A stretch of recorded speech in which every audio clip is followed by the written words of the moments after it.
Psalm 78.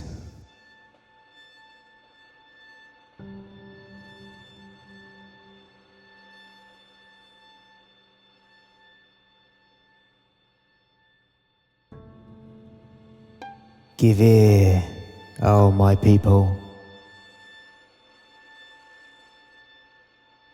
to my law. Incline your ears to the words of my mouth. I will open my mouth in a parable.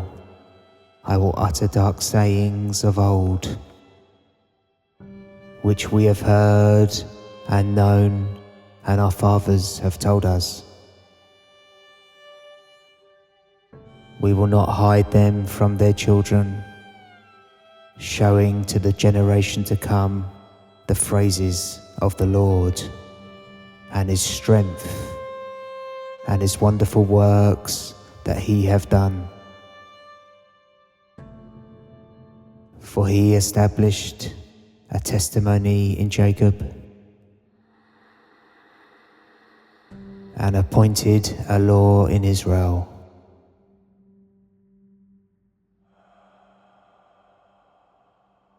Which he commanded our fathers, that they should make them known to their children, that the generation to come might know them, even the children which would be born, who should arise and declare them to their children, that they might set their hope in God, and not forget the works of God, but keep his commandments.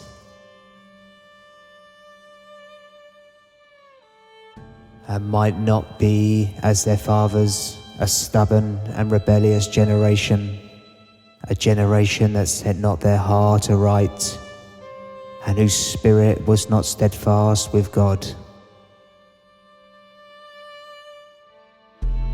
The children of Ephraim, being armed and carrying bows, turned back in the day of battle.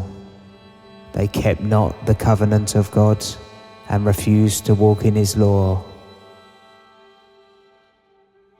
and forgat his works and his wonders that he had showed them.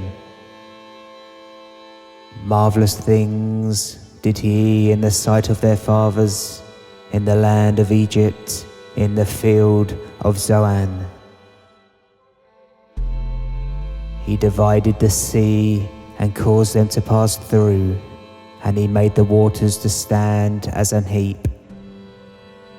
In the daytime also he led them with a cloud, and all the night with a light of fire.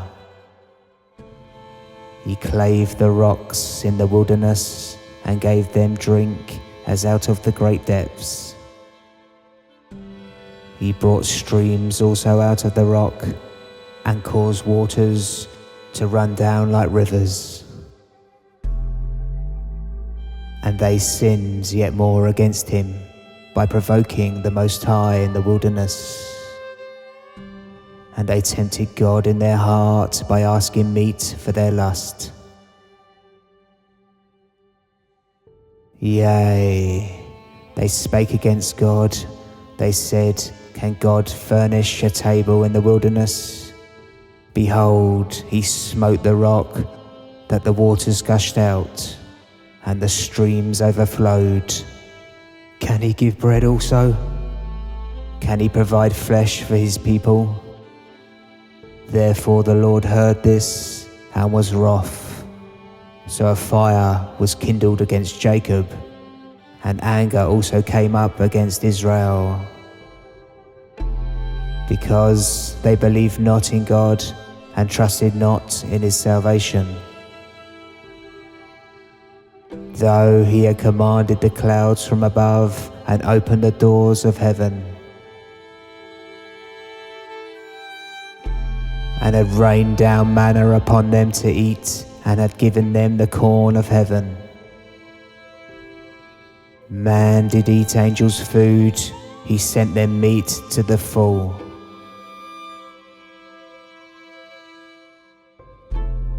He caused an east wind to blow, in the heaven, and by his power he brought the south wind. He rained flesh also upon them as dust, and feathered fowls like as the sand of the sea. And he let it fall in the midst of their camp round about their habitations.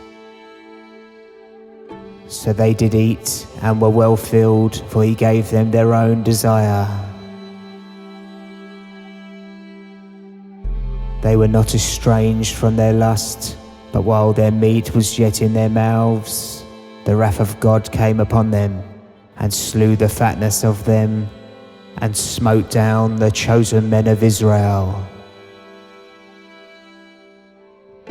For all this they sinned still, and believed not for his wondrous works. Therefore their days did he consume in vanity, and their years in trouble. When he slew them, then they sought him. And they returned and inquired early after God. And they remembered that God was their rock, and the high God their Redeemer. Nevertheless, they did flatter him with their mouth, and they lied unto him with their tongues, for their heart was not right with him, neither were they steadfast in his covenant.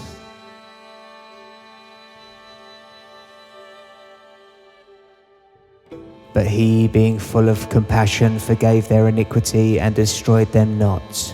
Yea, many a time turned he his anger away, and did not stir up all his wrath.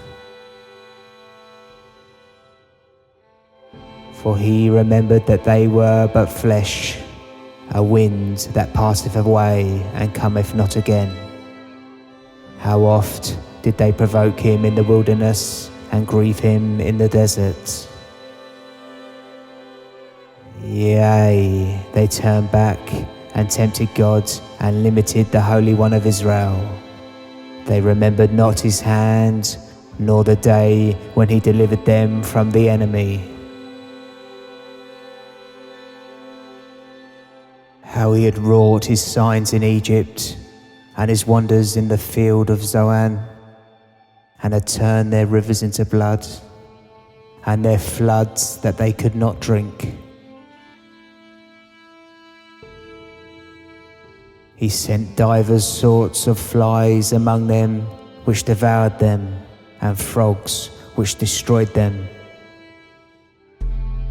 He gave also their increase unto the caterpillar, and their labour unto the locust. He destroyed their vines with hail, and their sycamore trees with frost. He gave up their cattle also to the hail, and their flocks to hot thunderbolts. He cast upon them the fierceness of his anger, wrath and indignation and trouble, by sending evil angels among them. He made a way to his anger.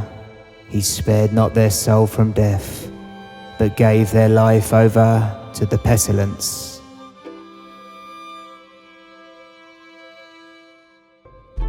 And smote all the firstborn in Egypt, the chief of their strength in the tabernacles of Ham, that made his own people to go forth like sheep, and guided them in the wilderness like a flock. And he led them on safely, so that they feared not. But the sea overwhelmed their enemies. And he brought them to the border of his sanctuary, even to this mountain, which his right hand had purchased. He cast out the heathen also before them, and divided them an inheritance by line, and made the tribes of Israel to dwell in their tents. Yet they tempted and provoked the Most High God, and kept not his testimonies, but turned back and dealt unfaithfully like their fathers. They were turned aside like a deceitful bow. For they provoked him to anger with their high places, and moved him to jealousy with their graven images. When God heard this, he was wroth and greatly abhorred Israel,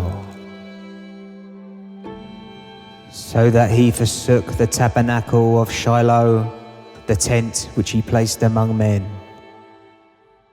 and delivered his strength into captivity and his glory into the enemy's hand.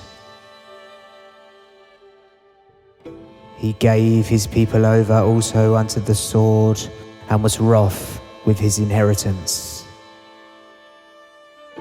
The fire consumed their young men, and their maidens were not given to marriage. Their priests fell by the sword, and their widows made no lamentation. Then the Lord awaked as one out of sleep, and like a mighty man that shouted by reason of wine. And he smote his enemies in their hinder parts, he put them to a perpetual reproach. Moreover, he refused the tabernacle of Joseph, and chose not the tribe of Ephraim, but chose the tribe of Judah, the Mount Zion which he loved. And he built his sanctuary like high palaces, like the earth which he hath established forever. He chose David also his servant, and took him from the sheepfolds. From following the ewes, great with young, he brought him to feed Jacob his people, and Israel his inheritance. So he fed them according to the integrity of his heart, and guided them by the skillfulness of his hands.